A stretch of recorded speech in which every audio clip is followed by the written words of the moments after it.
بسم الله الرحمن الرحيم. الحمد لله رب العالمين، وأصلي وأسلم على المبعوث رحمة للعالمين سيدنا محمد وعلى آله وصحبه أجمعين.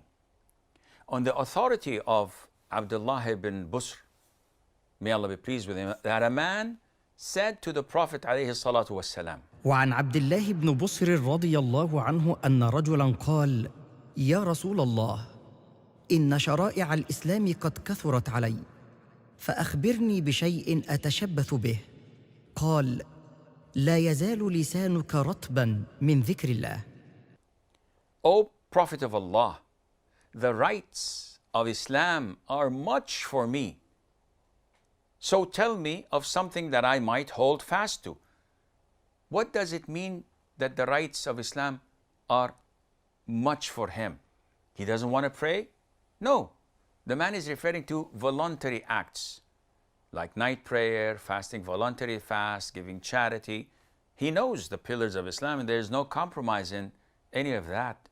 But what he's asking about is something to sum everything else up.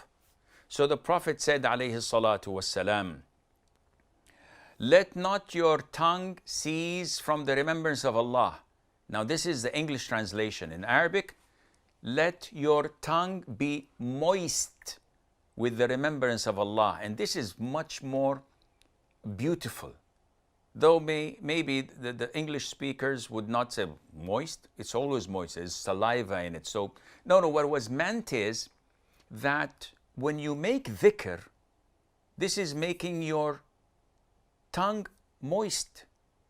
In the sense that if you don't make dhikr, it becomes like a barren land that needs water, that needs rain, that needs cultivation.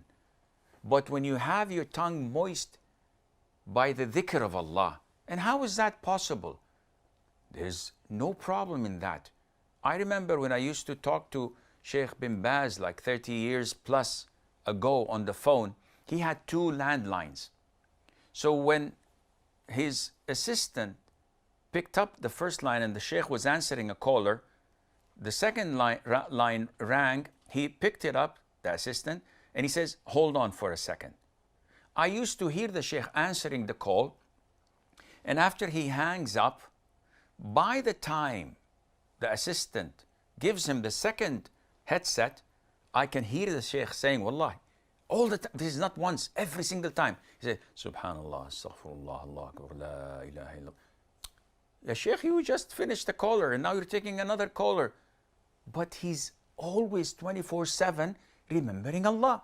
And the guy is dead. So he's not going to give me a penny for praising him like that. That and Allah Azza wa Jal is the protector, and Allah Azza wa Jal is the one who's holding him to account. Allahu hasibuh.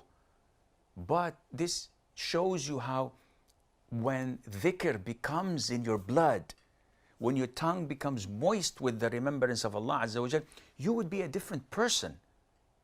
Compare this to our youngsters who all what they think of is music, lyrics, hip-hop, rap.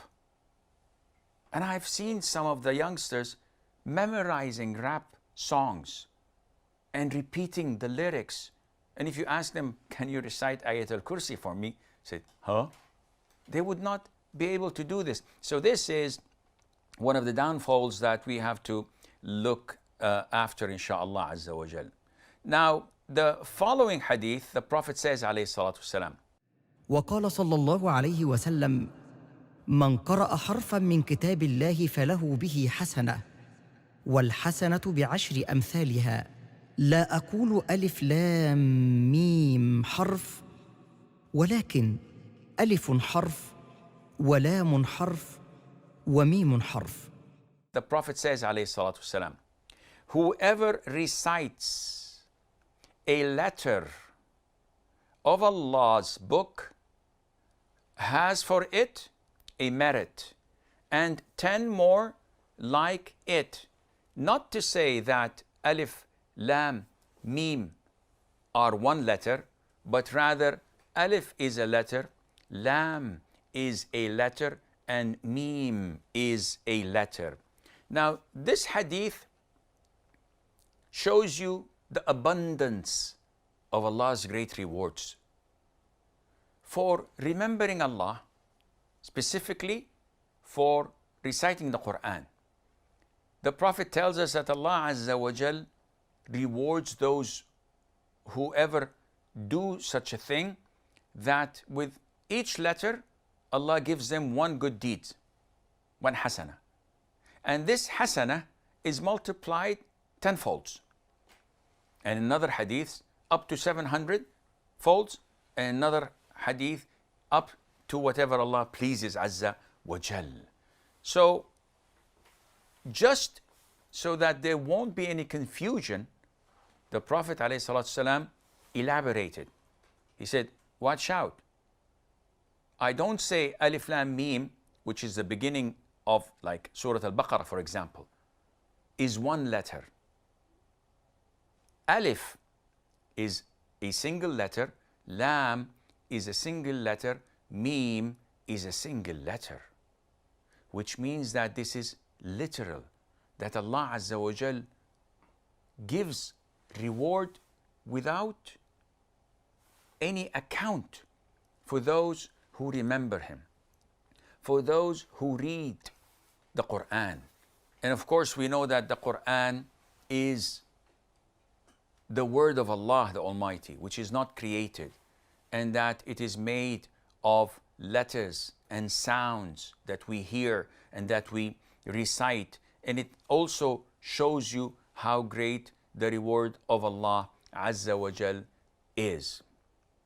Now, having said that, it's important to know that the more Muslims are engaged with their book, that is the Quran, the better humans they are, the closer to Allah they are, the greater their rewards with Allah is, and the better quality of life with lots of blessing in it they would have. And again, we find that the Muslims have abandoned the Quran, left it behind them, neglected it. They took up constitutions, they took up worldly laws and ideologies, rather than accepting the Quran to be the word of Allah and to be their guide to the paradise of Allah Azza wa Jal. The more we're distant from the Quran, the more Allah humiliates us and makes us weaker and more vulnerable to enemies' attacks. But the more we are closer to the Quran, the better people we are, the better Muslims we are. And this is why the enemies of Islam try their level best to segregate us, to keep us as far as possible from the Quran and preoccupy us with anything else other than the Quran.